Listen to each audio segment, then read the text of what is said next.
Quero convidar para proferir as palavras iniciais de abertura o comandante do CIAN, capitão de Mar e Guerra, Eduardo Luiz.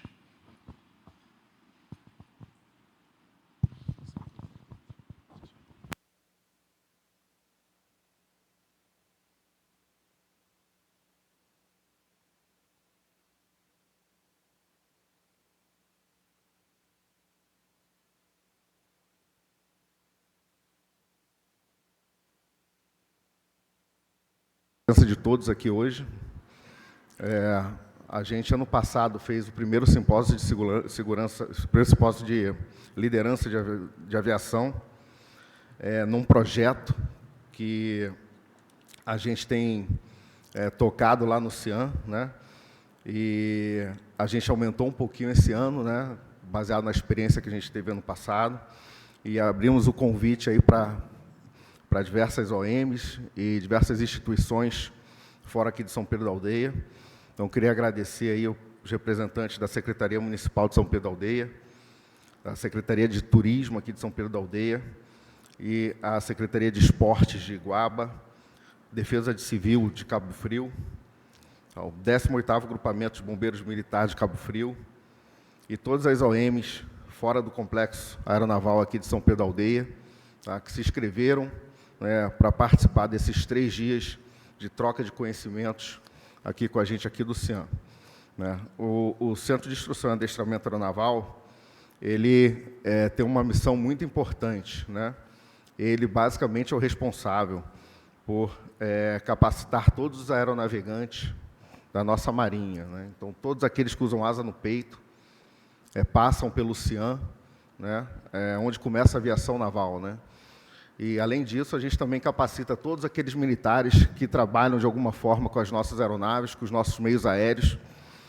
Então, é uma responsabilidade muito grande que o CIAN tem. E a gente entende que capacitar vai além de transmitir conhecimentos técnicos, né? Capacitar, ele envolve competências que vão além das competências técnicas. E a competência humana é muito importante, né? Hoje em dia, a gente não consegue mais dissociar as competências humanas das competências técnicas para poder formar um militar de qualidade, né? E dentre as competências humanas está a liderança. Então, nós temos dado uma ênfase muito grande com relação ao quesito liderança na formação de nossos militares. Tá? Então, eu agradeço a todos os senhores que estão aqui hoje, agradeço também aos palestrantes que vão ficar com a gente todos esses dias, né? Transmitindo conhecimentos, transmitindo experiência, tudo isso em prol da nossa aviação naval e da nossa Marinha do Brasil. Tá? Então, eu gostaria de convidar o Almirante Gaio para tecer algumas palavras e, mais uma vez, agradecer também ao Almirante Gaio e ao chefe de Estado-Maior pela presença aqui hoje, que atribui um prestígio muito grande ao nosso evento. Muito obrigado.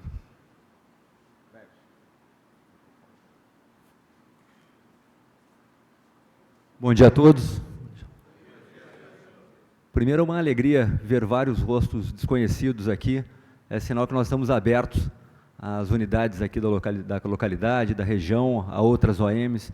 Então, é muito bom recebê-los aqui em São Pedro da Aldeia, no Complexo Aeronaval, para que juntos possamos aprender um pouco mais sobre liderança.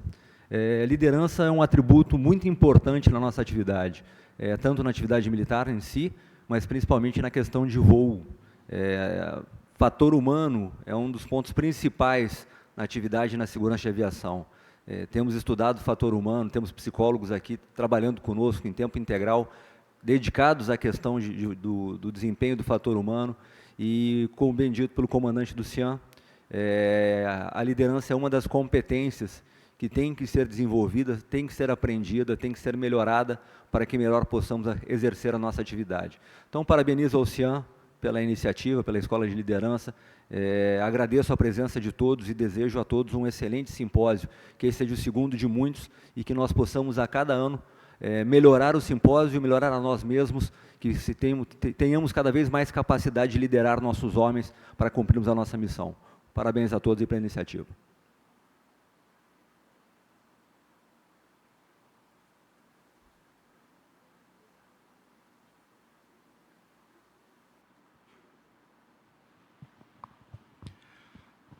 Bom, sou o suboficial fuzileiro naval da Reserva Remunerada Neves, carregado da Escola de Liderança do CIAN. Mais uma vez eu quero agradecer a presença de todos aqui, agradecer ao almirante, ao chefe de Estado-Maior, ao comando do CIAN, por terem acreditado e endossado esse trabalho que tem sido feito aqui ao longo de alguns anos já. Primeiro começamos com a pista de liderança e agora a Escola de Liderança tem lançado o simpósio desde o ano passado e também iniciando nesse ano o nosso primeiro estágio de liderança de aviação. No ano passado nós tivemos o primeiro simpósio de liderança, apenas um dia com 3 palestrantes, Coronel Maurílio Nunes, que era ex-comandante do BOP, Marco Antônio Assombroso, primeiro sniper brasileiro, e o professor Marcos Salomé, palestrante credenciado John Maxwell Team, estiveram aqui no ano passado. E para esse ano nós pensamos algumas coisas diferentes, são 3 dias dessa vez. E eu queria falar com vocês aqui para começar sobre a equação de Dirac. Não é a primeira palestra, calma, só uma introdução. É uma equação da física quântica. Nós vamos falar dela agora e vamos ligar, é só um link, que na última palestra, no final da última palestra desse simpósio, vamos estar falando dela.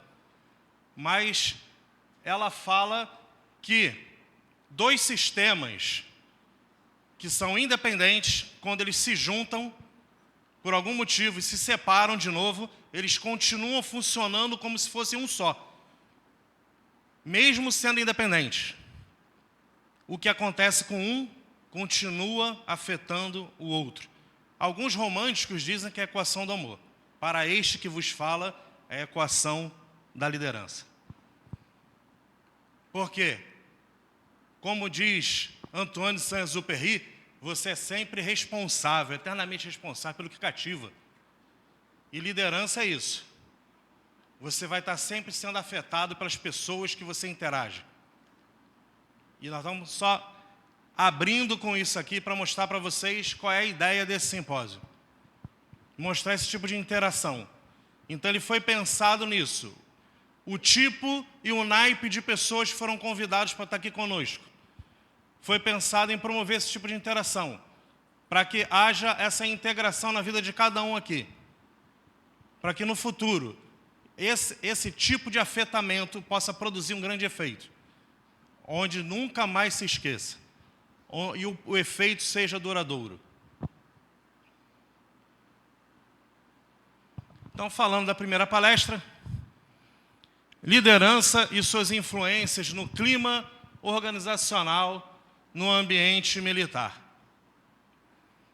É importantíssimo a gente estar juntando esses fatos. Como liderar pensando no clima organizacional no ambiente militar.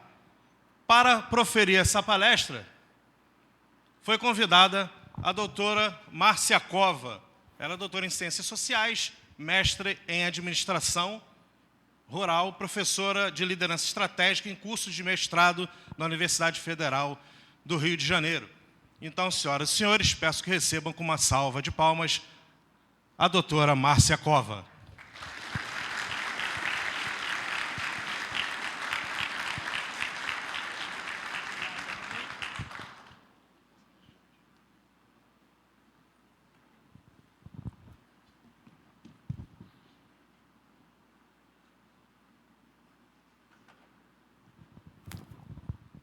Bom dia a todos. Gostaria de agradecer ao convite feito para participar aqui do segundo simpósio de liderança, principalmente ao almirante, ao comandante que me recebeu para um café da manhã. Então, muito obrigada aos senhores pelo acolhimento. Muito obrigada pela participação de todos também. E vou começar me apresentando, dizendo um pouquinho quem eu sou, para que vocês possam entender o que eu vou falar hoje aqui para vocês. Eu sou a professora Márcia Cova, da Universidade Federal Rural do Rio de Janeiro, e trabalho nos cursos de graduação presencial e à distância em administração, lecionando as disciplinas de gestão de pessoas e trabalho no mestrado profissional em Gestão e Estratégia, lecionando a disciplina de Liderança Estratégica. Também trabalho no doutorado de Administração, em uma parceria da Universidade Rural com a Unigran Rio, onde a gente está titulando os professores da casa, e eu sou orientadora de um dos colegas da casa, orientando também um trabalho sobre liderança, e todas as minhas pesquisas são em torno de liderança, né? Então, hoje aqui, né, qual é o meu papel nesse seminário que vocês estão desenvolvendo? É trazer um pouco dos estudos que a gente faz sobre liderança, para que vocês possam compreender que já existem coisas que foram feitas e que podem ser seguidas, né? Onde vocês podem tirar ensinamentos e trazer para dentro da gestão de vocês, como vocês podem aprimorar a gestão de vocês, né? E aí, para isso, só vou contar um pouquinho o que vai ser essa palestra, né? Para isso, a gente vai ver um pouquinho do histórico da gestão, para compreender como é que a gente chegou hoje, né? Hoje em dia, como é que são desenvolvidas as estruturas gerenciais e como é que a gente pode usar das análises do clima organizacional para gerenciar melhor, tá? Então, o que a gente vai, qual é a proposta? É trazer para vocês o olhar da academia, tá? O olhar da sociedade civil e como o militarismo pode tirar proveito disso, como o militarismo pode implantar ferramentas de gestão e aprimorar ainda mais a gestão militar, tá? Então, essa a proposta. Deixa eu só passar aqui. Bom, e aí, para falar um pouquinho sobre essa história da administração, né, da gestão, eu trouxe aqui a primeira teoria da administração, que é a administração científica. Eu acho que a maior parte de vocês já devem ter assistido esse filme do Charlie Chaplin, né? Eu não me canso de assistir, eu já assisti mais de umas 10 vezes, às vezes eu uso nas minhas aulas. Esse filme é sensacional, tá? É um filme mudo, mas que traz uma mensagem muito forte, porque o Chaplin ele vai criticar o mecanicismo da administração, tá? O mecanicismo que foi desenvolvido nessa primeira teoria da administração, e que é algo que a gente usa muito até hoje, tá? Esse mecanicismo da primeira teoria. Por isso é que eu trago essa primeira teoria, para que vocês possam entender que, depois dela, tiveram várias outras, tá? E a gente, às vezes, fica preso nessa primeira teoria, que já foi criticada lá no início do século passado. Né? Quando eu falo século passado, parece que está muito longe, né? Eu nasci no século passado, né? Então, é algo que está muito próximo da gente, mas que teve uma evolução. Então, o que acontece nessa primeira teoria da administração? Foram feitos estudos para que pudesse ser solucionados alguns problemas que estavam acontecendo naquela época. E quais eram esses problemas?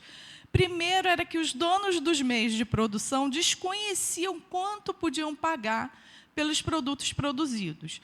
O segundo, que tinha um descarte de matéria-prima muito grande, produtos diferenciados sendo produzidos. Então, era necessário criar uma metodologia para que pudesse ser ajustado a essa situação. E aí, tá, essa metodologia criada teve um impacto assim, significativo de como as organizações eram e passaram a ser gerenciadas. Teve um impacto radical. Foi uma reação ao problema da ineficiência e do desperdício e gerou críticas, que foi essa crítica desenvolvida aí, principalmente pelo Chaplin naquela época. Bom, o primeiro ponto dessa teoria é a ênfase na eficiência. O que vai acontecer? Esse senhor aí, o Frederick Winslow Taylor, tá? Ele que desenvolveu, na verdade, ele pega estudos feitos por outros pesquisadores e desenvolve esse estudo ainda mais.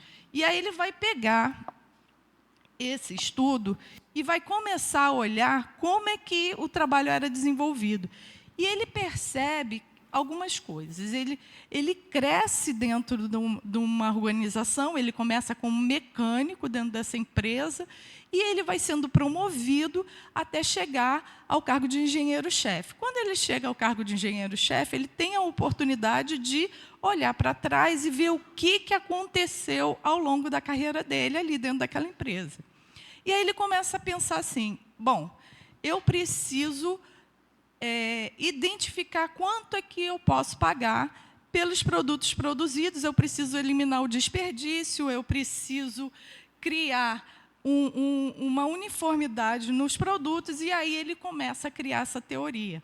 O que ele faz? Ele pega um produto que era feito por inteiro e ele divide esse produto em partes.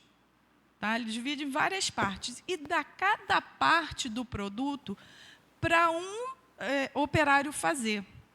E, ao fazer essa parte do produto, ele deixa de ter a expertise de desenvolver o produto por inteiro. Tá? Então, agora ele só faz uma parte, e, ao fazer só essa parte, ele começa a repetir tanto, que ele ganha agilidade no processo de trabalho. Tá? Então, ao adquirir agilidade, ele adquire especialização, que é o que a gente faz hoje. A gente divide toda a gestão em várias partes. Né? E aí, cada parte a gente dá para uma pessoa desenvolver, e aí a parte financeira, né, a parte de gestão de pessoas, e aí vai, assim por diante. A parte jurídica, cada profissional desenvolve a sua parte, onde é especialista nesse assunto, baseado nesses conceitos de Taylor. Divide em várias partes, agora o profissional não precisa saber tudo, ele vai saber só uma parte. Bom, ele percebe também que as pessoas eram meio que desanimadas para fazer o seu trabalho, né? E que o único fator motivacional era o dinheiro. Aí ele desenvolve um nome que ele dá a essas pessoas, que ele diz que o homem é um homo econômicus, que só o dinheiro motiva.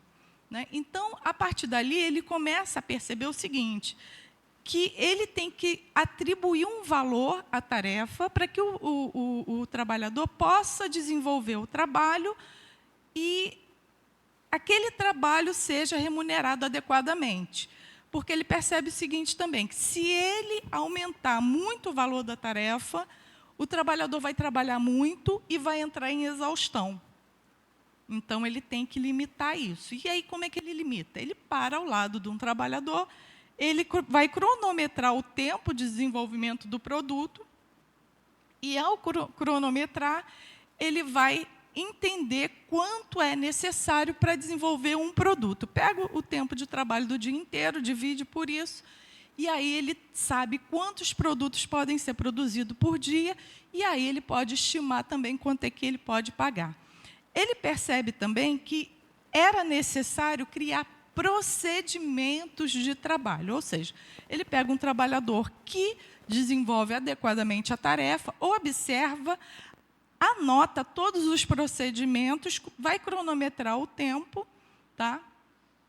E, ao cronometrar o tempo, ele sabe todo o processo, como é feito e está sendo desenvolvido.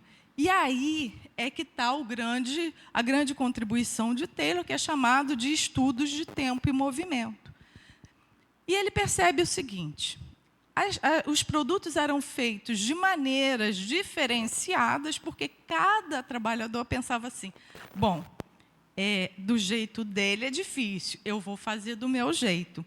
Então, fazia do meu jeito o produto saía de um jeito, e do outro, o colega fazendo dele saía de outro jeito. Por isso que não existia uma uniformidade na produção. Ele vai criar um manual.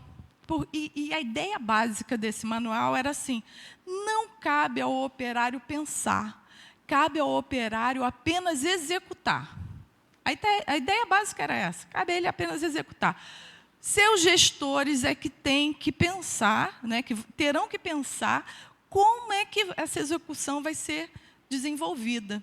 Então, o que acontece? Os gestores começam a planejar e o operário começa a executar, tá? Exatamente o que está sendo pedido. O que vai acontecer a partir daí? O operário vai seguir manual, vai executar aquilo que está sendo comandado, e aí vai acontecer que ele vai gerar uniformidade, ele vai alcançar eficiência, ele vai resolver o problema de produção, tá? E aí, isso daí vai gerar uma grande cooperação entre trabalhadores e gestores, porque estarão em sintonia. Aquele desconhecimento que existia dos processos produtivos, agora já não existem mais, tá? Então, essa foi a primeira teoria da administração, e ela é considerada uma teoria mecanicista. Por quê? Porque observa o trabalhador como uma máquina, que eu dou um enter e ele executa, tá? Então, essa é a primeira teoria. E aí, o que acontece? Depois disso, vão surgir várias outras teorias. E essas várias outras teorias vão começar a perceber que existem outras questões que não só o fator financeiro que interferem no processo de trabalho, tá? Então, a primeira acreditava que o fator financeiro interferia e que o homem era mecanicista, tá? Eu comando e ele executa, e agora a gente começa a ver que existem outras questões. Bom, terão várias teorias, teoria das relações humanas, mostrando que existe a questão social também, que o homem se sente bem quando ele trabalha em grupo, quando ele é valorizado, e também que muitas vezes ele trabalha em função daquilo que ele acha que o chefe dele espera dele, não em relação ao que ele é capaz de fazer, mas ele faz aquilo que ele acha que as pessoas esperam dele, tá? Então, assim, ao longo desse tempo, a gente vai tendo muitas outras teorias até chegar na década de 90. A década de 90, ela deu uma virada na administração, principalmente em função da globalização da economia, né? A gente tem aí uma mudança, uma virada de chave, porque com a globalização da economia, as organizações precisam ser ágeis e competitivas, e a gente vinha de um mercado protegido, e, de repente, a gente precisa gerenciar de uma maneira diferente. E, para gerenciar de uma maneira diferente, a gente precisa olhar para quem? Para as pessoas que estão ali, tá? E aí, aquela coisa desenvolvida por Taylor, lá no início do século passado, de que não cabe ao operário pensar, cabe a ele apenas executar, ela começa a ser revista. Por quê? Porque eu preciso ser ágil para acompanhar, eu preciso criar estratégias para poder competir. E aí, como é que eu vou fazer isso? Quem é que sabe dos problemas da produção? É quem está planejando ou é quem está executando? É quem está executando, né? Então, quem está executando é que sabe dos problemas. E aí, a administração começa a dar um olhar diferenciado para essas pessoas. Opa, espera aí. Se é o operário que está executando que sabe do problema, eu preciso ouvir esse operário. Eu preciso dar voz a esse trabalhador. E aí começa a surgir a gestão de pessoas, que é a valorização das pessoas que trabalham dentro da organização, da expertise dessas pessoas. Aquele foco de que não cabe ao operário pensar, cabe a ele apenas executar, isso é revisto. E agora eu tenho que entender que eu tenho que tirar proveito da expertise das pessoas que trabalham para mim, daquelas pessoas que sabem do que está acontecendo dentro do processo produtivo. Tem que dar voz a essas pessoas. E aí começam as caixas de sugestões, né? As oportunidades, e agora com a tecnologia, você entra no próprio site da organização e você tem a possibilidade de dar sugestões, de intervir, de falar e tudo mais. E a gente tem propostas também administrativas onde a gente acaba envolvendo realmente as pessoas nesse processo de discussão, tá? Para ouvir as bases, para ouvir as pessoas que estão ali executando cada tarefa. Então, a proposta de gestão de pessoas, ela passa a ser vital dentro da organização, a partir da década de 90 para cá. Tá? E aí se começa a perceber que as pessoas são os recursos mais valiosos. Né? Não basta eu ter só um processo de gestão baseado em tecnologia, baseado em processos administrativos, mas eu tenho que lançar proveito da expertise de cada um que trabalha comigo. Isso é muito profundo, viu, gente? Isso é muito profundo porque a gente tem ali um potencial muito grande para desenvolvimento do processo de trabalho, isso em qualquer organização, seja ela civil, militar, em qualquer organização, a gente tem que tirar proveito dessa expertise de cada um. Né? E aí, como é que a gente vai fazer isso? Quando gerenciados de maneira eficaz, as pessoas podem contribuir significativamente para o crescimento, a inovação e sustentabilidade. Né? E quem é que vai gerenciar essas pessoas? Né? São os líderes. Né? E aí, os líderes, a gente está aqui nesse simpósio de liderança, trabalhando sobre liderança, pensando sobre liderança, como usar a liderança, né? E a gente tem aí alguns tipos, tá? Algumas teorias de liderança que fazem parte do nosso contexto, tá? E que podem ser utilizadas de alguma forma. Tá? Eu trouxe aqui as modernas, porque a gente tem teorias de liderança baseadas na liderança autoritária, na liderança democrática. Né? A gente tem diversas teorias. Eu trouxe essas mais modernas, que elas vão mostrar para a gente como é que a gente pode gerenciar essas pessoas para tirar o melhor de cada um, ou melhor, para tirar a expertise de cada um, né? Valorizando sempre cada conhecimento do grupo que trabalha com a gente. A primeira delas é a liderança transformacional. A liderança transformacional... e uma coisa que eu preciso dizer é o seguinte, que o líder ele pode, em algum momento, tá, desenvolver vários estilos, várias dessas teorias. Tá? Ao mesmo tempo, na sua gestão, ele acaba utilizando dessas ferramentas. Então, por isso que é importante a gente refletir o que significa cada uma, para que a gente possa pensar assim, olha, eu posso usar isso aí. Eu tenho condições de usar isso aí. Então, a primeira é a teoria transformacional. Né? É aquela onde o líder ele é capaz de transformar uma pessoa que está sob o seu comando. Ele interfere não só na sua vida pessoal, não só na sua vida profissional, mas também na sua vida pessoal. Tá? Então, é aquele líder que ele incentiva seu servidor, ele incentiva seu trabalhador, ele incentiva o seu subordinado a crescer, a se desenvolver como profissional e a intervir no processo de trabalho. Então, ele acaba estimulando ainda mais essas pessoas a melhorar toda a sua capacidade administrativa, sua capacidade de trabalho, seja ela onde for. A segunda é a liderança servidora. Esse tipo de liderança é muito difícil de ser implantado, né? Mas é difícil de ser implantado devido à cultura que a gente tem. Né?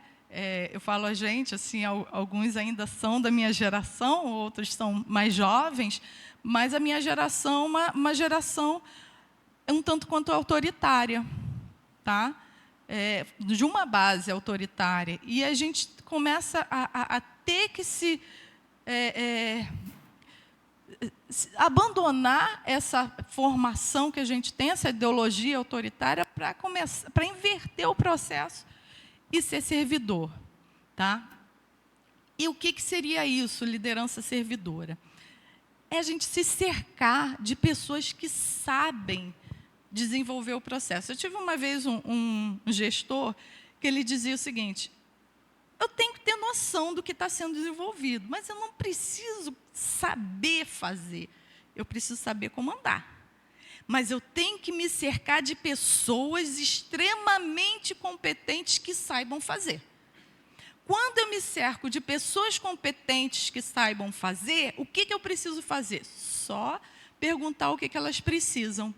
Então, eu começo a criar condições para que essas pessoas consigam trabalhar. Eu vou trazer os recursos que elas precisam. Então, o que ele fazia? Ele chegava em cada um e falava, o que está te faltando? Como você precisa melhorar aquilo que você já faz? E ele dava todo esse suporte. Então, liderança servidora é isso, esse líder que chega para o seu subordinado e vê o que ele precisa para melhorar ainda mais a sua capacidade, né? Ainda mais o seu processo de trabalho. O líder autêntico, por sua vez, é aquela pessoa que transmite verdade, né? Eu exijo pontualidade, mas eu tenho que ser pontual. Eu posso exigir pontualidade se eu chego atrasado sempre? Né? Não posso. Então, o líder autêntico é aquela pessoa que transmite verdade para o subordinado. E o subordinado acredita naquele exemplo, naquela pessoa que está ali, trazendo um exemplo para mim de como deve ser o comportamento dentro da organização. Percebam que o que eu estou falando ali, eu falei no começo, que o mesmo líder ele pode usar de estratégias de várias teorias, tá? Então, eu posso ser, em determinado momento, servidor, eu posso transformar, e autêntico tem que ser sempre. Porque, na verdade, quando eu deixo de ser um líder autêntico, eu acabo minando a relação. A gente está falando aqui de liderança, mas a gente está falando de relação de trabalho. Tá? Em qualquer organização, o que está acontecendo é a relação de trabalho que precisa ser aprimorada. Tá? E a liderança ela entra nesse momento para quê? Para aperfeiçoar essas relações de trabalho. A outra é liderança situacional. Né? O que acontece na liderança situacional? Eu preciso adaptar a minha gestão para cada situação enfrentada. Vocês, militares, né? Eu sou civil, vocês são militares, mas a missão que vocês têm é uma missão muito forte de servir a pátria, de servir ao país. A gente está num momento de paz, né? Onde vocês estão acostumados a momentos tranquilos, que de uma hora para outra pode inverter. Tá? De uma hora para outra isso pode mudar. E aí, o que acontece? Né? Essa liderança ela tem que estar atenta o suficiente para se adaptar a uma mudança brusca de situação.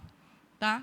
Tem que ser capaz de se atentar para cada detalhe do ambiente que foi modificado e para cada detalhe do que está sendo exigido dessa nova performance. Então, a liderança situacional, principalmente para vocês, é muito importante. Tá? E também essa liderança situacional mostra que deve existir flexibilidade, sim, na forma de gestão.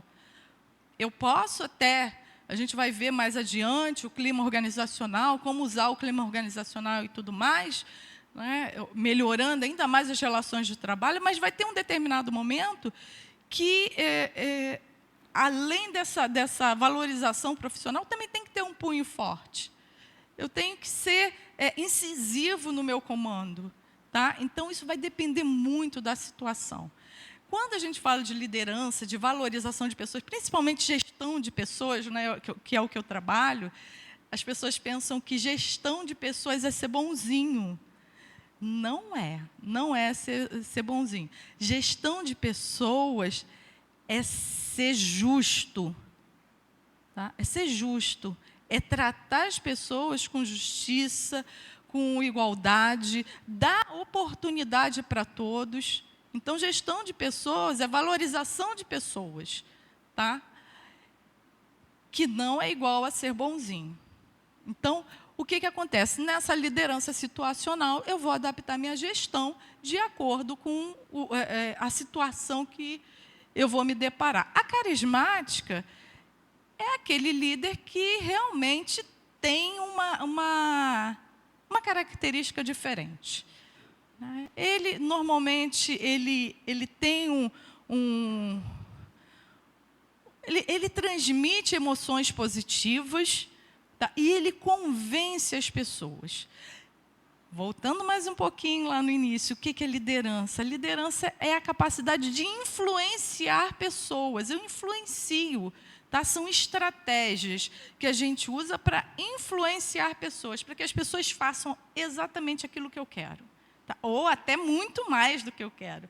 Na verdade, com a liderança, eu consigo influenciar para que as pessoas façam além daquilo que eu estou querendo, tá? Então, o líder carismático é aquele líder que é capaz de influenciar de uma tal forma que as pessoas passam a idolatrá-lo, tá? Ele passa a ser um ídolo para aquela pessoa, ele passa a ser um representante daquilo que a pessoa mais admira, daquilo que o seguidor mais admira. Então, o líder carismático, muitas vezes, ele já nasce com esse perfil. Tá? É algo que vem junto com a pessoa desde a sua formação enquanto criança. As demais, a gente pode treinar. A gente tem como treinar. Tá? A liderança carismática é muito difícil você transformar, tá? Uma pessoa num líder carismático, mas só que existem treinos também. Tá?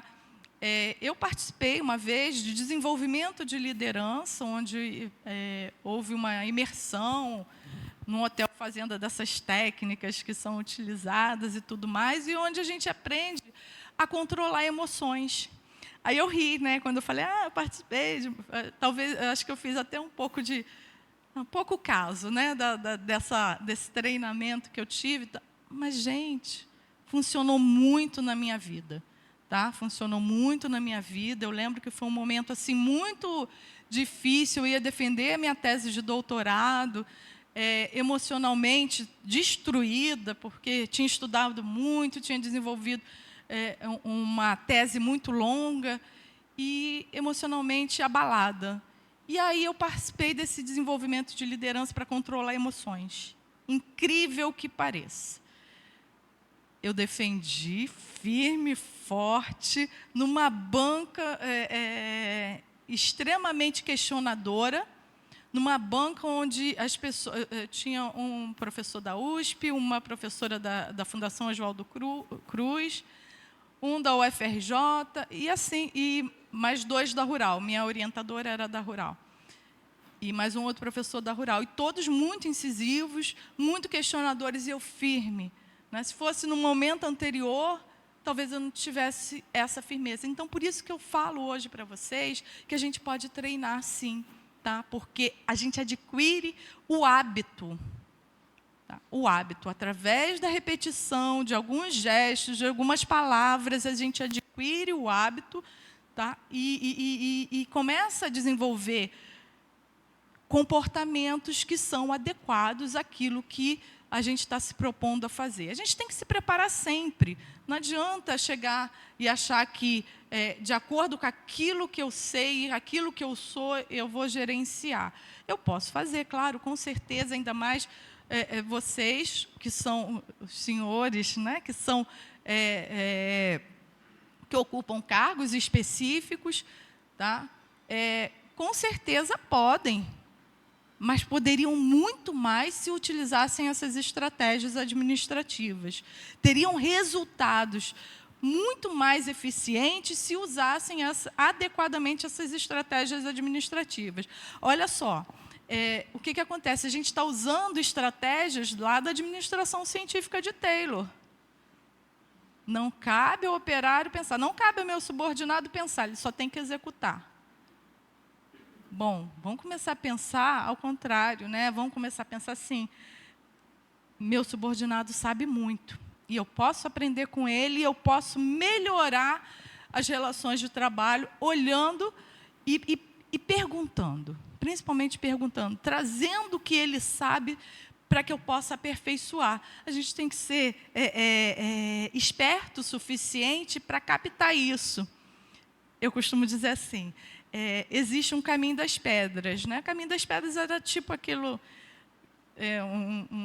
um programa que tinha, acho que no Silvio Santos, que tinha umas pedras, e as pessoas iam pisando nas pedras, e uma caía em falso. Muito obrigada. Caía em falso, né, e caía dentro da água. Tá? Então, se existe um mapa me dizendo, ó, pisa nessa pedra, pisa naquela, não pisa naquela de lá, porque aquela está em falso, você vai cair na água. Se existe um mapa para o caminho das pedras me dizendo isso, para que eu vou ficar pensando no que fazer? Eu olho o mapa e eu sigo o mapa. Tá? E aí, é mais ou menos isso que eu estou trazendo para vocês.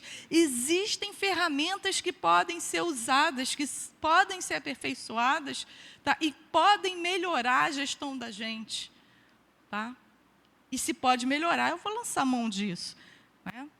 Bom, então, essa liderança carismática, ela vem de uma natureza intrínseca ao ser humano, que nem sempre ela pode ser adquirida, mas as demais podem ser treinadas, podem ser desenvolvidas.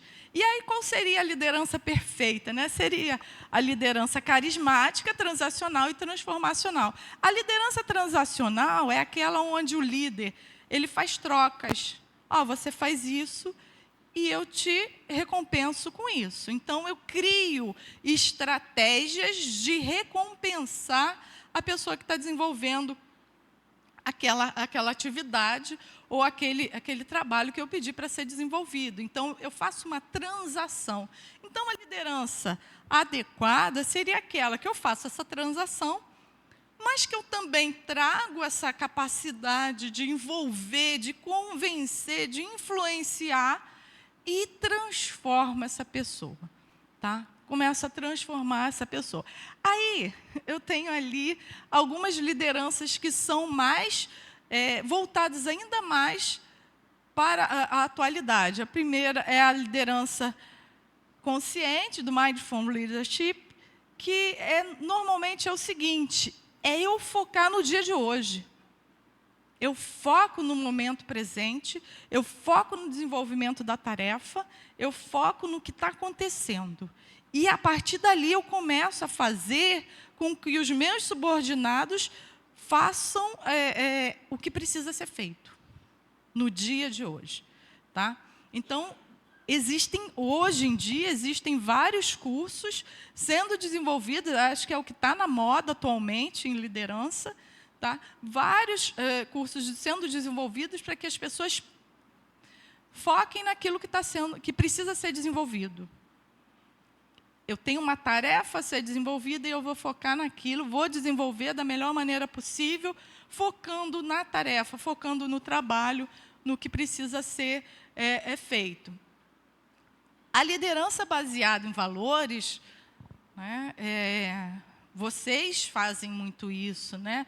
São os valores militares do serviço à pátria, né, da hierarquia rígida, tudo mais, e que isso é essencial para o comando de vocês. Tá? Isso é essencial, faz parte da gestão de vocês. Tá? Seguir a hierarquia, seguir valores, seguir as regras estabelecidas, isso é essencial. Tá? E tanto que a liderança ela se iniciou aí. Tudo que a gente tem hoje foi devido a essa construção que o militarismo deu para que a gente pudesse desenvolver ainda mais, né, esses conceitos de liderança. A liderança adaptativa na verdade, muito próxima da liderança situacional. Mas ela me diz também que eu tenho que me adaptar não só à situação, mas também à diversidade. Eu tenho hoje uma inclusão de pessoas, tá, diversa. E eu tenho que me conscientizar que o mundo mudou. Tá? O mundo mudou, o mundo hoje é um mundo de oportunidades. A gente tinha um mundo muito seletivo, tá? Muito excludente. Uns podem e outros não. Então, hoje, a gente tem um mundo que ele está acolhendo essa diversidade. E pode ser a diversidade das mais diferentes. Tá? E aí a gente tem que ser capaz de olhar para o nosso subordinado, entender e trazê-lo para perto de mim. Lembram que eu falei para vocês da expertise que eu tenho que tirar das pessoas? Né? Eu tenho que captar essa expertise. Eu também tenho que ter essa sensibilidade de olhar aquele que é diferente, entre aspas, e tirar o melhor. Tá? Tirar o melhor dele, porque ele enfrenta dificuldades, ele enfrenta restrições, e é aí que eu tenho que entender como melhorar os processos de trabalho, como diminuir essas dificuldades, como diminuir essas restrições, o que eu preciso fazer. Então, essa liderança adaptativa, ela não vem só em relação à situação do ambiente, mas é também a situação em relação a essa diversidade que a gente tem aí de pessoas que podem me mostrar que eu preciso realmente pensar nisso e trazer essa pessoa para dentro da organização. A liderança digital. Caramba, a gente caiu, de repente, na liderança digital na pandemia. De uma hora para outra, na verdade, em uma semana, né? Estava todo mundo no presencial e acho que numa sexta-feira, tudo mudou. Né? E nós, gestores, tivemos que nos adaptar. Muitos nem conheciam a tecnologia adequadamente. Eu, Márcia Cova, eu trabalho com EAD. Desde 2006, a gente tem um curso de EAD na Universidade Rural de Administração, trabalho no CEDERJ, só que eu tinha os meus tutores. E os meus tutores trabalhavam com a plataforma e tudo mais. E de repente, eu me vi tendo que dar aula online. Caramba, que dificuldade. Gravar um vídeo, gravar uma aula. Gente, até hoje, né, o suboficial Neves pediu para eu gravar um vídeo aqui para o Cian. Eu falei, ai, que vergonha, né? Puxa vida. Por quê? Porque falar, sim, para mim é natural, mas gravar, pegar o celular, olhar, quantas gravações que eu tive que fazer do vídeo, depois que eu fiz, mandei, enviei, falei, ficou uma porcaria, mas tudo bem. Tá? Por quê? Porque a gente, de repente, caiu nessa situação, tá? da liderança digital. E eu tive que me adaptar, mesmo trabalhando com ensino à distância, eu tive que me adaptar a essa nova realidade. E aí, eu estou tirando por mim, mas a gente sabe que o mundo inteiro teve que se adaptar. Tá? O mundo inteiro. Então, por exemplo, eu orientei no mestrado um rapaz que ele trabalhava numa multinacional de petróleo e gás, né? E ele trabalhava no setor de compras. E ele falou, Márcia, está difícil, em 2020, está difícil, porque como gerenciar pessoas pelo WhatsApp, pelo Zoom, pelo Google Meet, como gerenciar isso? Né? E a gente começou a estudar esse processo, como é que ele poderia ser melhorado. Então, ele percebeu que, através da neurolinguística, algumas pessoas tinham determinados perfis comportamentais, muitos baseados na visão. Então, na hora de criar alguma forma de comunicação, que ele deveria usar instrumentos visuais para captar a atenção das pessoas. Olha a que ponto a gente chegou. Tá? Mas a gente tem que pensar nisso. Não basta só eu trazer algo, eu tenho que captar a atenção das pessoas nesse mundo digital. Porque também o que estava acontecendo? Os processos de trabalho passaram a ser desenvolvidos dentro da casa das pessoas. E dentro da minha casa eu faço o que eu quero. porque também nossos subordinados não tinham essa capacidade, ou melhor, expertise para desenvolver o trabalho adequadamente. E cabia a mim, como líder, mostrar como ele deveria ser desenvolvido. Então, a gente começou a pensar nisso, a estudar, para que pudesse desenvolver um trabalho mais adequado, pudesse trazer informação para o subordinado de uma maneira que ele pudesse compreender que ele precisava criar uma rotina de trabalho. Tá? A pandemia terminou, entre aspas, né? Volta e meia a gente tem aí variantes, mas praticamente terminou. E aí o que acontece? Muitas organizações mantiveram o home office. Muitas mantiveram. Por quê? Porque perceberam que custos com ambientes de trabalho foram diminuídos. Tem coisa de um mês e meio, mais ou menos, participei de uma banca de concurso público na Universidade Federal Fluminense, e lá eles estão implantando, tá, o sistema home office. A Rural ainda não está implantando, mas a UF está. E foi no campus de Gragoatá, que fica ali na Baía de Guanabara, ao lado da Baía de Guanabara, e eu fui visitá-los, fui participar da banca, e o diretor me convidou para conhecer as instalações. E, ao conhecer as instalações, ele me mostrou assim, olha, aqui é a secretaria, mas a gente já está pensando numa reorganização do ambiente, porque muitos estão em trabalho em casa. Muitos estão no trabalho em casa, então agora o espaço ele precisa ser repensado. Gente, no serviço público, acho que a maior riqueza é o espaço, porque a gente tem limitações de espaço. A disputa por um espaço no ambiente de trabalho é muito grande, porque os ambientes são limitados. Ali eles estavam pensando no que iam fazer. Acho que tudo bem. Pensando no que iam fazer com o espaço que agora estava sobrando. E ele falou o seguinte, olha, está dando super certo. Eles estão trabalhando ainda mais. Então, esse trabalho desenvolvido em casa é um trabalho que, em muitos casos, veio para ficar.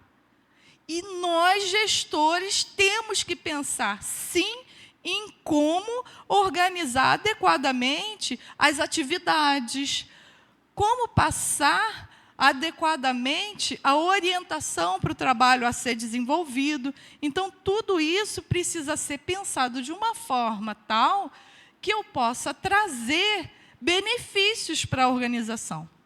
Tá?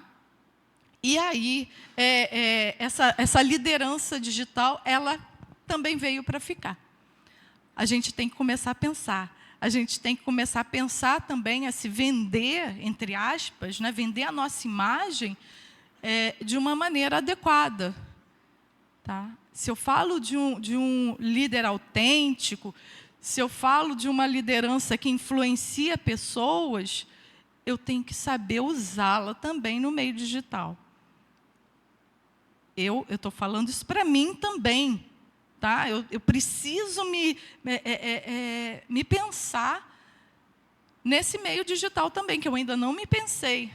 Né? Eu estou tentando me pensar nesse meio digital de como entrar para desenvolver tudo isso. Porque é necessário. A gente tem amigos que já são coaching, né? Que já desenvolvem vídeos, né? que são disponibilizados na internet. Isso é muito legal, muito legal. Tá? Mas a gente tem que pensar também em tudo isso que cerca a gente, não só no meu poder de gestão, na minha capacidade administrativa, mas também na minha imagem como líder. Tá? Numa mensagem que eu deixo para os meus subordinados. Tá? Eu tenho que pensar nessa mensagem, pensar na entonação de voz que eu vou usar, na forma como eu vou falar. Que na linguagem coloquial aqui, eu posso falar do meu jeito, mas ao ser gravado, as pessoas revisitam aquilo. olham, começam a perceber os detalhes, a entonação da sua voz, se você está falando a verdade ou não. Então, tudo isso a gente tem que começar a pensar. Tá? E existem estratégias que dão suporte a isso. A liderança global é pensar de uma maneira geral, né? Eu estou liderando, principalmente vocês, no meio militar, né? Vocês lideram de uma maneira onde todo o trabalho de vocês se volta para o país, né? Mas o país está olhando também para vocês. Né? Na verdade, o mundo inteiro está olhando para vocês. E aí, isso é muito forte, é uma responsabilidade muito grande, muito grande. Qualquer deslize coloca toda uma carreira que foi assim baseada numa conduta ilibada, coloca toda uma carreira por água abaixo. Então, a gente tem que estar atento a isso também, de como liderar adequadamente, diante de tantos olhares, né, de tantas informações que a gente dá e que a gente recebe. Né? Hoje em dia, a internet ela proporciona muito isso, ela fez com que a gente, em qualquer lugar do mundo, acessasse qualquer informação do mundo. Quando eu fiz o mestrado na Universidade Federal de Lavras, em 1996, a internet estava começando, então, assim, eu não tinha internet. Eu tinha que ir para a biblioteca para escrever a minha dissertação de mestrado. Né? E se alguém aqui já usou a Biblioteca Nacional, que é linda, maravilhosa, sabe o que eu estou falando. Você tem que pedir, você olha o nome do livro, pede, eles demoram para trazer, aí trazem o livro, aí você olha o livro, não era aquilo que você queria. Aí você pede de novo outro livro e assim sucessivamente. Tá? E isso é um processo demorado. Eu ia para a Biblioteca Nacional, para a Biblioteca da FGV, da PUC, da própria Rural, para a Biblioteca da Universidade de Lavras, para poder escrever a minha dissertação de mestrado. Eu terminei o doutorado em 2013. Toda consulta que eu fiz foi online. Tudo que eu usei para escrever a minha tese de doutorado foi através da internet. Até mesmo os livros que eu usei, eu adquiri pela internet. Entrava, comprava, chegava na minha casa, tudo pela internet. Muito mais prático. Eu estava com o mundo, com a informação nas minhas mãos. Né? E totalmente diferente essa construção do processo científico. Tá? Eu oriento trabalhos de conclusão de curso, dissertações de mestrado, tese de doutorado, e eu falo para os meus alunos, os meus orientandos, busca na internet. Na internet tem tudo, mas a gente precisa também captar essa informação, descobrir como pesquisar adequadamente. E se a gente conseguir descobrir, e se a gente dominar essa capacidade digital, olha, o mundo está aqui, ó. A gente consegue informação sobre tudo, tudo, tudo, tudo. Então, está na hora da gente começar a usar, tá, essa ferramenta que a gente tem ao nosso dispor e realmente ter essa capacidade de desenvolver uma liderança digital e tirar proveito de tudo que tem ali nesse mundo digital. Tá? E a gente tem muitas ferramentas. A gente tem agora a inteligência artificial, não é isso? Né? Que a academia está desesperada. Né? As universidades estão desesperadas porque a gente forma o conhecimento e a gente pede trabalhos a serem desenvolvidos e os trabalhos chegam prontos. E aí? Você leu o trabalho? Não, professora, eu digitei ali, já saiu tudo certo e está aí. E é assim mesmo, gente. E digita. Liderança digital. Vem um texto escrito. O texto vem inteiro, você não precisa procurar como eu ensino método científico. Está ali o sargento Portes, que foi meu orientando de mestrado, né? Ensino método científico de como escrever e tudo mais. Caramba, e agora? Já vem tudo pronto. Tudo pronto. Então, a gente também precisa estar atento a isso, né? O conhecimento está vindo muito mastigado. Mas como tirar proveito disso? Né? Como é que eu vou, de alguma forma, usar essa ferramenta para poder também influenciar pessoas? Eu criei aí uma outra estratégia de avaliação a partir da ferramenta, tá? de inteligência artificial. Eu peço a eles para desenvolver, por exemplo, como eu dou aula de gestão de pessoas, eu falo assim, eu começo a contar um caso, por exemplo, de seleção de pessoal. Maria começou a desenvolver um processo para selecionar estagiários para a sua empresa. Busque na internet como Maria vai selecionar estagiários, mas escreva contando a história de Maria. Ou seja, a Maria tem que desenvolver um diálogo com alguém, tá? Onde ela vai contar como é que ela fez aquele processo de recrutamento de pessoal. Isso não está na internet. Tá? Tá o quê? O processo. Ele escreve recrutamento de pessoal, vai vir todo o processo, mas contar a história, ele tem que contar, ele vai ter que escrever. Então, ele olha ali o processo, como é que é, as etapas e tudo mais, e aí ele começa a contar a história. Maria desenvolveu um processo baseado... E aí ele começa a contar. Tá? Que foi uma estratégia que eu comecei a pensar para tirar proveito dessa ferramenta. Né? Já que ele está pesquisando e vem ali tudo mastigado para ele, então ele tem que parar para pensar e contar a história de como é que ele vai implantar aquilo. Né? E aí está dando certo, eles adoram, né? Porque aquela história de ter que estudar para a prova e decorar, colar, né? Porque tem muito disso também, né? E que é o mais desagradável, porque eu, como gestora de pessoas e professora dessa disciplina, eu quero desenvolver pessoas, eu quero que meus alunos saiam dali desenvolvidos de uma maneira tal que eles consigam raciocinar. E se eles só reproduzem, eles não estão raciocinando.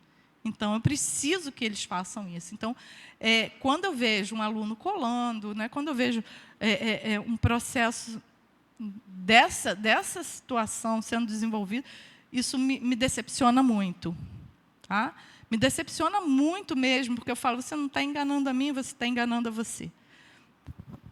Mas isso, no meio acadêmico, em muitos momentos, se tornou comum. Tá? Eu estou falando isso em todas as etapas da vida educacional.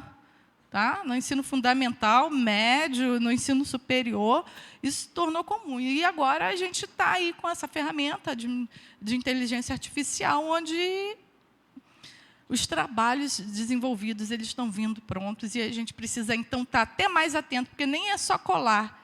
Tá? Eles já nem leem mais. Nem leem mais. Então, é aí que a gente tem que usar da nossa capacidade para poder influenciar pessoas e fazer que pessoas sejam produtivas, que a gente consiga tirar essa expertise. Liderança ecológica, a gente tem aí uma situação também onde o verde ele está entrando. No caso de vocês, o azul, né? A Amazônia Azul. Ela está entrando aí com uma importância muito grande, e a gente tem que estar muito atento a isso, né, nas responsabilidades que a gente tem que ter com o meio ambiente. E a pauta ambiental ela está tendo uma proporção muito grande na mídia. Tá? Uma divulgação muito grande na mídia, ela está tendo um espaço muito grande na mídia. Então, qualquer problema ambiental, mais uma vez, né, falando, vai manchar a carreira de um gestor, tá? De um líder que teve aí a vida inteira só de homenagens, de honrarias, e, de repente, por algum problema, ele acaba manchando a carreira dele, né? Então, a gente tem que estar pensando muito nessas questões, porque são questões que estão em evidência, que a sociedade está atenta para marcar, para poder cobrar de nós, gestores, né? De nós que lideramos pessoas. Então, a gente tem que estar atento a essa situação, tá? E muito preocupado em garantir realmente um mundo melhor, né? Aquilo que a gente vai deixar aí, parece um chavão isso, né? Todo mundo fala, eu quero deixar um mundo melhor para os meus filhos, mas para mim também. A gente está vendo aí que os impactos climáticos eles já estão vindo acelerados, né? As temperaturas elas não estão na mesma proporção que vinham. Na minha época de criança, festa junina era festa com frio, muito frio. Hoje em dia, festa junina pode ser com chuva, pode ser com sol, com frio, pouco é. Né?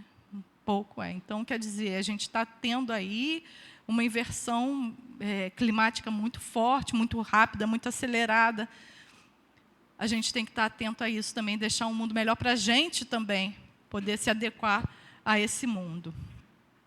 Bom, e aí, na liderança militar, voltando só mais um pouquinho, eu falei para vocês que a gente pode usar qualquer uma das estratégias de liderança, tá, das que eu falei anteriormente, que são as mais modernas. Aqui, na liderança militar, vocês têm a hierarquia e a estrutura de comando, que é essencial para a gestão de vocês. Tá? Essencial. Então, um gestor militar, por assim dizer, tá? Ele tem a patente dele e os seus subordinados, né? Tem que seguir essa hierarquia. E isso faz parte da cultura organizacional, da cultura de formação de cada um. Né? A estrutura de comando bem delimitada, onde cada um sabe onde começam as suas responsabilidades. Isso é essencial, né, para vocês, para a gente também, e a gente tira proveito disso, dessas informações também, é o que eu falei para vocês. A liderança, ela parte do militarismo, a gente faz uma adaptação para a gestão civil, mas isso é uma via de mão dupla. Tá? Essa liderança baseada no autoritarismo, na hierarquia e tudo mais, que é o que é desenvolvido por vocês, a gente flexibilizou, mas a gente traz de volta para vocês, e vocês fazem uma adaptação, não é incorporar a liderança do que está sendo desenvolvido pelo meio civil a ferro e fogo, é fazendo adaptação. Fazendo adaptação para as características da organização militar. E aí, a tomada de decisão rápida, é aquilo que eu falei algum tempo atrás, onde a gente está em tempo de paz, mas tudo pode mudar. A gente não sabe o dia de amanhã. A gente estava num momento tranquilo de saúde pública e, de repente, em uma semana, tudo mudou. Tá?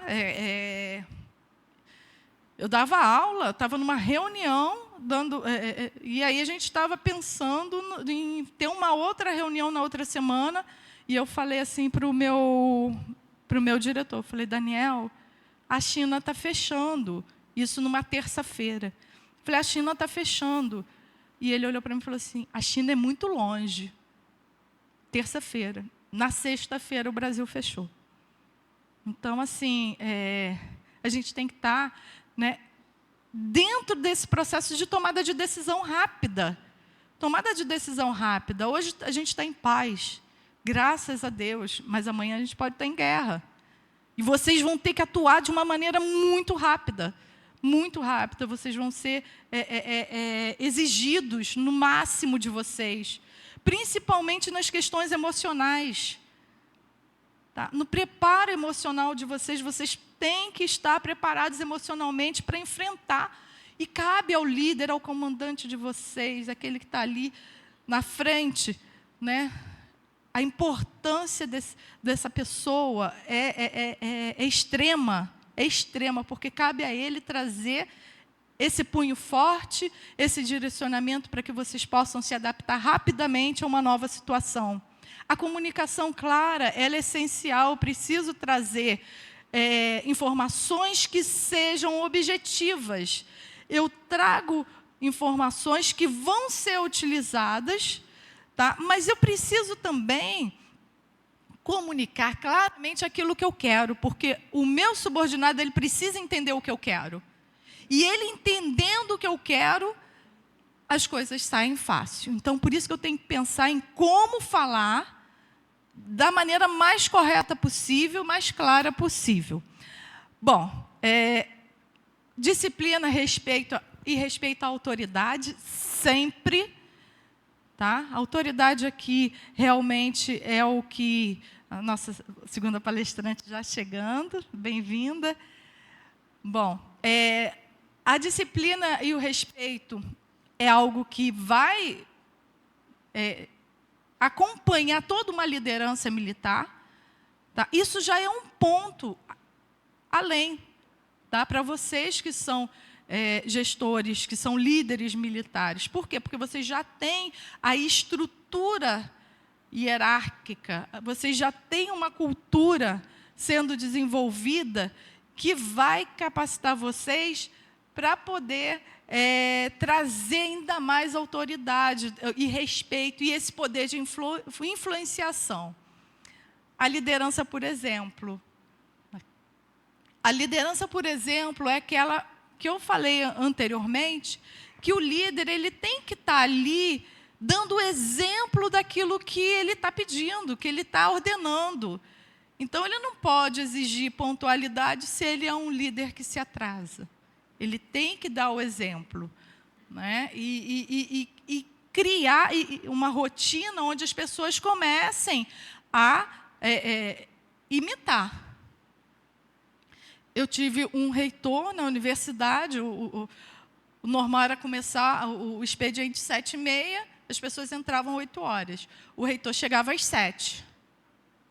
E aí passaram a chegar às 7h30, tá? Porque sabiam que o reitor já estava na universidade. Então, cabe ao líder dar o exemplo, cabe ao líder mostrar que aquilo é importante. No caso de vocês já têm essa hierarquia estabelecida, e isso já ajuda na gestão de vocês, no comando de vocês. O treinamento intenso e o desenvolvimento também é outra estrutura que vocês já têm ao dispor, que vocês já têm essa estrutura que pode ser usada por vocês, tá? Para treinar principalmente novos líderes. Usem essa ferramenta de treinamento de liderança, porque isso é super importante para vocês. Tá? Aqui mesmo vocês têm essa possibilidade, né, de treinar novos líderes, vocês fazem isso, então usem a cada instante isso, e a gente vai ver mais adiante como. Adaptação à mudança, muitas pessoas falam que eu não mudo, eu sou assim e eu não mudo. A gente tem que mudar. Tá? O mundo mudou, o mundo não é mais o mesmo. Tá? Por mais conservador que eu seja, conservadora que eu seja, eu tenho que entender que assim, as pessoas mudaram. E se eu não entender essa mudança, eu vou ficar para trás. Então, eu tenho que, no mínimo, entender que houve uma mudança, que as pessoas mudaram, e que eu preciso entender essa mudança para que eu consiga gerenciar adequadamente. Porque senão vai ter aí um intervalo de comunicação. E esse intervalo de comunicação vai ser prejudicial, porque eu estou falando desde o início. O que a gente está visando? Melhoria das relações de trabalho. Liderança é isso. Tá? É melhorar as relações de trabalho. Então, tem que estar atento a isso. Cuidado com as tropas. Né, mais uma vez, né, o cuidado com as tropas de vocês é o presente que vocês têm, né, o presente é o dia de hoje, né? Então, o presente que vocês têm são as tropas que vocês têm, e cuidado com essa tropa, né? Faça dessa tropa o seu braço direito, o seu braço esquerdo. Lá na liderança servidora, né, eu me cerco de pessoas competentes. Para quê? Para ter resultados excepcionais. Então, capacita essa tropa da melhor maneira possível. E ética e valores, né, honra, integridade, serviço ao país, é tudo que vocês fazem, né, e que é tão lindo, tá? É tão lindo. A missão de vocês é uma missão muito bonita. Toda vez que eu... Não é nenhum sentimentalismo, tá? Mas é algo que vem do coração. Toda vez que eu ouço o hino nacional, eu me emociono. Tá? O hino nacional, ele é lindo. Tá? Ele tem aí uma mensagem muito forte para a gente. Se a gente for parar para ler a letra, entender a letra do hino nacional. Então, assim, esses valores que a minha geração teve, a geração que está vindo agora já não tem mais.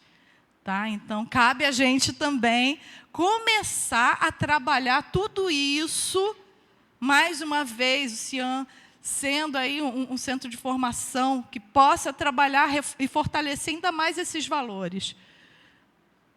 E aí a gente vem para o clima organizacional. O que acontece com o clima organizacional? Falei de liderança, né? O líder, ele interfere diretamente no clima organizacional de uma organização. Diretamente. Porque a forma como ele vai liderar é a forma que ele vai interferir nas relações de trabalho.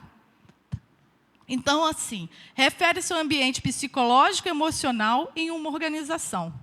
Representa a atmosfera geral, o humor e a cultura que prevalece em uma empresa. Olha só, atmosfera, né, cultura, é algo que não é visível. Não é visível.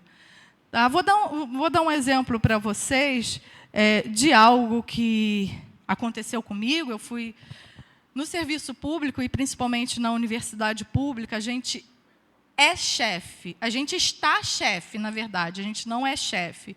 Por quê? Porque a gente tem uma eleição, tá? E eu me torno chefe por 2 anos. Depois eu saio desse cargo de chefia, o meu colega se elege e ele vai se tornar chefe por mais 2 anos. E o meu departamento, eu fui chefe de departamento, meu departamento estava destruído emocionalmente.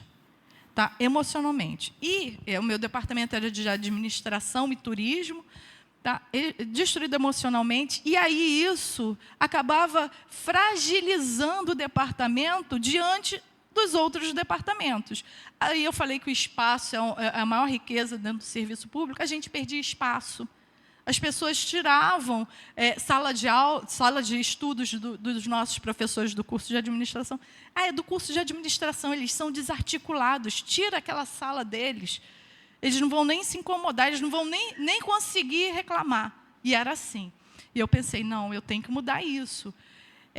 Eu tenho que ser uma gestora forte para negociar, mas a minha equipe precisa estar fortalecida. A minha equipe estava destruída. Então, o que eu fiz? Eu comecei a pensar, eu não tenho dinheiro à minha disposição para aumentar salário, para interagir, então, o que eu fiz? Eu falei, eu vou começar a mudar o que eu posso. E aí, eu comecei a modificar no espaço que a gente tinha, que era uma sala muito grande, peguei os armários, criei uma barreira visual, os alunos entravam e iam nas salas, eu falei, não, nas salas do chefe, na sala do coordenador, eu falei, não, vou criar barreiras. Botei os armários, criei barreiras para que eles não pudessem entrar dentro do departamento direto, eles ficavam um pouquinho fora, e criei um biombo com armários de aço, e ali por trás dele coloquei uma mesa redonda, um frigobar, um micro-ondas, uma cafeteira. Tá? Mas assim, gente, olha, são 37 professores, cada um dá R$20 e a gente vai comprar o que precisa, né? E aí a gente fez isso e comprou cafeteira e tal, uma caixa de primeiros socorros que não tinha, tá? Uma caixinha de primeiros socorros, e eu falei assim, olha, a partir de agora a gente vai ter um café. Cada um traz uma coisa, eu vou trazer um bolo, o que você pode trazer? E as pessoas começaram a trazer. Aquele departamento que não tinha visitação de professor, o professor nem passava por ali, passou a ter. Os professores passaram a frequentar o departamento para tomar café. Olha o psicológico que eu usei. Né? Eu intervi na primeira necessidade básica, tá? Que é a necessidade fisiológica. E aí as pessoas passaram a frequentar o departamento, passaram a participar daquela reunião informal, tá? E isso começou a energizar o grupo, que depois a gente colocou, o nome do departamento é DAT, Departamento de Administração e Turismo, e eu botei assim, DAT, lugar de gente feliz. E aí todo mundo se sentia feliz. Né? E eu falava assim, de qual departamento você é mesmo? Aí os professores falavam, eu sou do DAT. Com orgulho, com orgulho. Gente, isso começou a energizar o grupo, e eu com pulso forte nas negociações, a gente começou a ganhar os espaços, a gente começou a debater, o grupo se fortaleceu e passou a ser respeitado dentro da universidade. Tá? Para vocês verem como um clima organizacional desarticulado, desestruturado, leva a situações de perdas, tá? Para as pessoas que fazem parte desse mesmo grupo. Então, a gente tem que começar a pensar em como construir e fortalecer esse clima organizacional que vai transformar esse grupo numa grande equipe de trabalho, energizar esse grupo. E aí fiz mais várias outras coisas, né? Enfim, mas energizou bastante o grupo. Então, essa atmosfera de humor, cultura, né, que deve para... Na verdade, esse humor é o humor relacionado à felicidade. Eu não sei se vocês já sabem, mas as organizações privadas estão com um novo gestor, que é o gestor da felicidade. Nossa, que absurdo! Isso daí, quando eu vi, eu falei assim, não, peraí, eu quero entender o que é um gestor de felicidade. E é o cara que está ali preocupado com o clima organizacional, tá? Em criar esse ambiente, em trazer a pessoa para dentro, tá? do processo de trabalho, influenciando pessoas. Tá? Então, esse clima organizacional saudável pode levar a um ambiente de trabalho mais produtivo, o clima negativo ele não vai ser realmente adequado. E aí eu venho para a pesquisa de clima organizacional, né? Avaliar o clima organizacional regularmente, por meio de pesquisas, entrevistas e outras ferramentas, pode ajudar a organização a identificar áreas de melhoria e tomar medidas para criar um ambiente de trabalho mais positivo e produtivo. Caramba, vocês têm o Projeto Netuno. Dentro do Projeto Netuno, tem a ferramenta de pesquisa de clima organizacional. Né? Então, é a hora de olhar para essa pesquisa e ver quais são os pontos frágeis dessa pesquisa. Olhar para ela com carinho, tá? E observar o que você pode mudar, o que você pode melhorar. Vocês estão com a ferramenta na mão, ela já existe, está na mão de vocês. É olhar para ela e mexer nela. É olhar para ela e usá-la da melhor maneira possível. E tirar proveito disso, tá? Porque vocês precisam usar isso que está à disposição de vocês e que muitas vezes não está sendo usada, não está sendo olhada com o devido respeito, porque, além da ferramenta de clima organizacional, o Projeto Netuno ele é maravilhoso, ele apresenta várias outras ferramentas, tá? Mas, falando especificamente nessa pesquisa de clima organizacional, tá? Ela pode ficar em segundo plano quando eu tenho uma ferramenta de planejamento lá e de gestão de recursos, tá? De ferramentas técnicas administrativas. E eu me concentro no administrativo e eu esqueço das pessoas. É para pensar, é para usar. Usem a ferramenta que vocês têm, né? Que está ao dispor de vocês. Né? E a pesquisa de clima organizacional, o que ela vai fazer?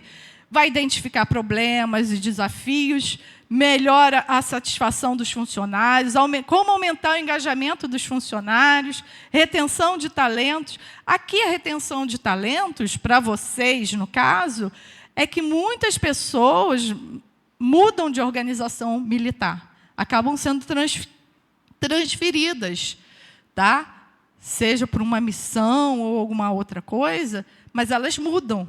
E esse clima ele tem que estar constantemente sendo investigado. E vocês investigam. Vocês investigam. Usem isso a favor de vocês. Aumentar a produtividade, melhorar a comunicação, promover a diversidade e inclusão, guiar o desenvolvimento de líder, tomar decisões baseadas em dados, avaliar o impacto da mudança. Tudo o que a gente falou hoje sobre liderança. Tudo o que a gente falou hoje sobre liderança. E, a partir da utilização dessa pesquisa de clima organizacional, vocês conseguem intervir, conseguem interferir. Tá? Então, quais serão? A liderança desempenha um papel central na formação e manutenção do clima organizacional. O líder está ali no meio. Tá? O líder é o agente de mudança. E aí, a interferência dele é que vai melhorar ou não o clima organizacional. A gente está falando do fator humano, que precisa ser gerenciado. Não só o recurso organizacional, as estruturas organizacionais, mas o fator humano também. Líderes que demonstram valores, comunicação eficaz e comportamentos consistentes com a cultura da empresa podem influenciar positivamente a satisfação dos funcionários, o engajamento e o sucesso de uma organização como um todo. Aí, o que a gente vê? Que, além disso, é importante ressaltar que o clima organizacional militar pode variar, dependendo da unidade, da missão, do ambiente. A todo instante ele muda. Tá? A todo instante ele muda. E aí é por isso que vocês têm que refazer constantemente as pesquisas. O normal seria de ano em ano. Tá? Mas, dependendo da situação, que ela seja feita até em menos tempo. Tá? Uma pesquisa de clima organizacional que ela possa refletir realmente qual é a situação do ambiente emocional de vocês. Desse ambiente que vai fazer com que pessoas trabalhem, né, da melhor maneira possível, que vocês possam tirar a expertise do talento dos subordinados de vocês. No entanto, a liderança é um fator consistente que desempenha um papel central na formação e na influência do clima organizacional militar. Líderes militares são treinados para enfrentar desafios únicos e desempenham um papel crítico na coesão, no desempenho e na moral das equipes militares. Bom, e aí, o que vocês podem fazer? Estabelecimento de cultura e valores e culturas, com a pesquisa de clima organizacional, tá? A gente vai ter... Já estou terminando. Me deu 20 minutos, acho que eu termino antes. Estabelecimento de valores e culturas, tá? O exemplo e o modelo de comportamento. Então, essa pesquisa de clima organizacional, a gente começa a trabalhar e a gente vai usar isso aí. A comunicação eficaz, que eu falei para vocês, né, de como ter uma comunicação eficaz. Olha na pesquisa de clima organizacional o que está acontecendo, o que precisa ser falado, o que precisa ser dito ali, e aí vocês vão nos pontos específicos da pesquisa. Isso é uma comunicação eficaz. Porque vocês vão atacar o problema, aquilo que precisa ser corrigido. E aí, atacando o problema, o que vocês vão ter? Motivação e engajamento. A gestão de conflitos, porque o clima ele vai mostrar onde é que está o conflito. Né? E aí, a partir disso, eu vou intervir no conflito para que o conflito não cresça ainda mais e se torne uma bola de neve. Essas coisas, a gestão de conflito ela é meio problemática, porque eu posso ignorar o conflito. Mas eu posso também usar positivamente o conflito. O conflito, quando existe, me mostra onde está o problema. É alguém dizendo, eu preciso que isso seja resolvido. Tá? E aí, se alguém está me dizendo que eu preciso... Olha, vou tirar proveito disso. disciplina, cumprimento de regras, que é o que vocês já fazem, tomada de decisão rápida, que é o que vocês precisam fazer. Então, olhando a pesquisa de clima organizacional, vocês vão ter isso, essa possibilidade de tomar decisões em cima dos pontos frágeis da pesquisa. Garanto que vai ter um monte de gente agora voltando para casa e olhando a pesquisa, né? Olhando ali onde é que estão as fragilidades daquilo que vocês estão ali no dia a dia, que vocês não percebem. Não percebem porque é algo que está subentendido.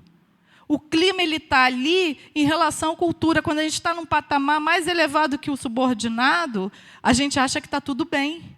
E não está. Então, tem que tirar proveito dessa pesquisa de clima, porque é ali que eles estão me falando, ó, está acontecendo. Tem um problema aqui. Isso precisa ser resolvido. E eu, como líder, eu consigo quebrar esse estigma que existe, essa divisória, tá?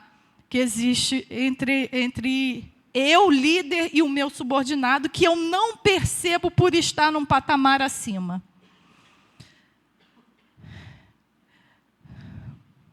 Disciplina e cumprimento de regras, tomada de decisão, liderança de unidades e pequenos grupos, treinamento, desenvolvimento, cuidados com os soldados, né, que é muito importante, com toda a tropa, ética e integridade, gestão da mudança. Então, a partir da pesquisa de clima organizacional, eu sou capaz de intervir em qualquer problema que esteja acontecendo. E, mais uma vez, voltando a dizer o que eu estava falando, que eu comecei a falar na apresentação de hoje, a gente está falando de relações de trabalho. Tá? E as relações de trabalho precisam ser o quê? Aperfeiçoadas a cada dia. A cada momento eu preciso olhar para essa relação de trabalho e tirar proveito disso, como líder. Né? Tirar proveito dessa relação. O mundo mudou. Não é mais o mundo lá do Charlie Chaplin, tá? Onde ele fez crítica ao mecanicismo. Eu vou usar como líder militar o mecanicismo, sim, eu vou mandar, tem que obedecer, é isso mesmo, é a gestão que cabe, tá? Mas, ao mesmo tempo, eu tenho que olhar para o outro, eu tenho que entender o outro. Por quê? Porque hoje eu sei que quem sabe dos problemas da organização militar é aquele cara que está lá embaixo. É aquele cara que está executando as ordens que eu estou dando. Tá? Ele sabe dos problemas para executar aquela ordem que eu dei. E eu só vou conseguir identificar o problema se eu ouvi-lo. Se eu não ouvi-lo, eu não vou conseguir identificar. Então, preciso estar atenta a isso. Gente, muito obrigada.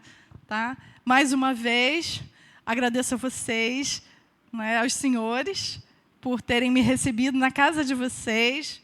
Foi um grande prazer. Neves, muito obrigada.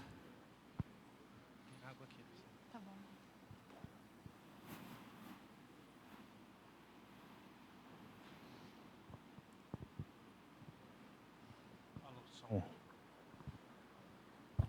Bom, queremos agradecer aqui a doutora Márcia e queremos abrir agora um espaço para perguntas. Então, se você tiver a sua pergunta, você pode levantar a sua mão, o militar vai estar com o microfone aí, chegando até você.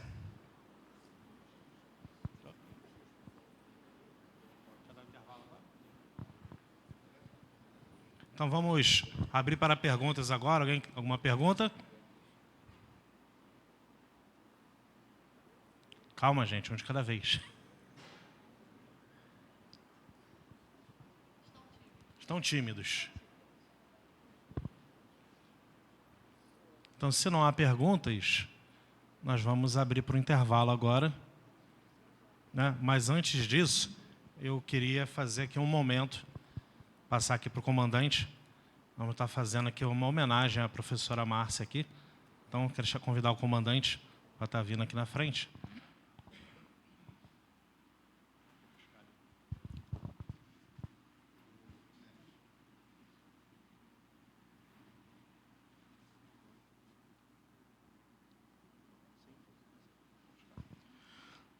Bom, com licença, almirante. Doutora Márcia, obrigado, tá, pela palestra agora na parte da manhã. Né? Tenho certeza que foi bastante enriquecedor para a gente. Né? Começou falando lá da teoria de Taylor, lá no começo, né? Das teorias de administração pública, passando pelos conceitos de liderança. A gente vê que os conceitos de liderança são bem dinâmicos, né? Que eles não existem uma receita de bolo, né? E que cada hora é levantada uma nova teoria, mas o que importa, na verdade, é o caminho, né? Não é o destino onde se chega, é trabalhar a parte do relacionamento humano, o trabalho em grupo, conceitos de liderança, né? O que nós podemos fazer para poder aprimorar dentro de nossas organizações essa parte de liderança, né? Citou aí o programa Netuno, temos ali o nosso Alain Ribeiro ali, que é o dono do programa Netuno lá do Cian, trabalhamos muito com isso, tá? Então, queria agradecer esse momento, convidar o Almirante Gaio para entregar uma pequena lembrança para a doutora Márcia, para que possa marcar esse período, essa manhã, né, de conhecimentos e transformação. Muito obrigado, doutora.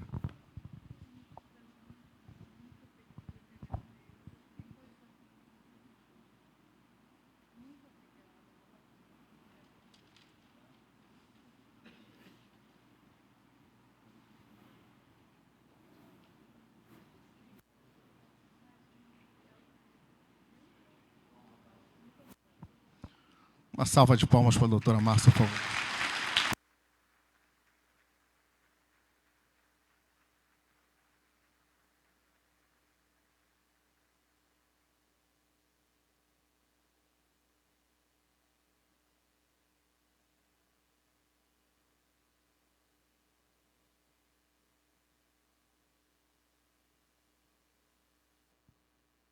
Alô?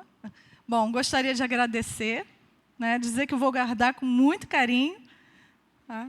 E que foi uma manhã assim, esplendorosa para mim, primeiro com o café da manhã, né, com a recepção que vocês, claro, né, olha, as necessidades fisiológicas, o comandante já está usando essa estratégia de clima organizacional, né?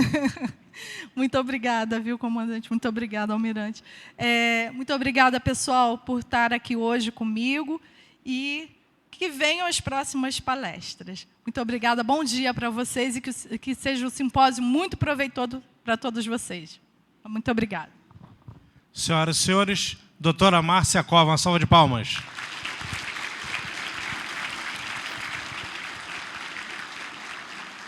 Bom, nós vamos agora proceder um pequeno intervalo de 10 minutos, um coffee break. Então, aqui na área VIP, os palestrantes e os oficiais estão convidados aqui.